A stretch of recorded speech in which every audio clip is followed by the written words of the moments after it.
TTD బంగారు డాలర్ల దుర్వినియోగం కేసులో కీలక పరిణామం చోటు చేసుకుంది. ఈ కేసులో ఆరోపణలు ఎదుర్కొంటున్న 15 మంది అధికారులపై చర్యలు నిలిపివేసింది ఏపీ సర్కార్.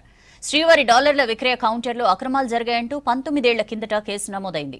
ఇందులో 20 మందిపై ఆరోపణలు రాగా విచారణ తర్వాత 15 మందిపై చర్యలు నిలిపివేస్తూ ఉత్తర్వులు జారీ చేసింది ప్రభుత్వం. ఆ 15 మందిలో కొందరు రిటైర్డ్ ఉద్యోగులున్నారు, మరికొందరు మరణించారు.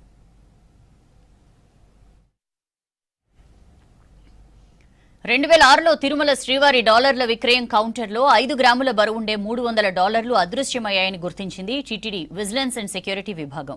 వాటి విలువ 15,40,000 ఉంటుందని అంచనా వేసింది. దీనిపై విచారణ జరిపి 20 మందిని బాధ్యులుగా పేర్కొని టీటీడీకి నివేదిక ఇచ్చింది. తర్వాత సర్కార్ ఆదేశాలతో కేసు టేకప్ చేసిన సిబిసిఐడి అధికారులు దర్యాప్తు చేసి నివేదిక ఇచ్చారు. ఆ రిపోర్ట్ ఆధారంగా శాఖాపరమైన విచారణ చేపట్టిన ప్రభుత్వం నివేదిక ఆధారంగా చర్యలు నిలిపివేస్తూ ఉత్తర్వులు జారీ చేసింది.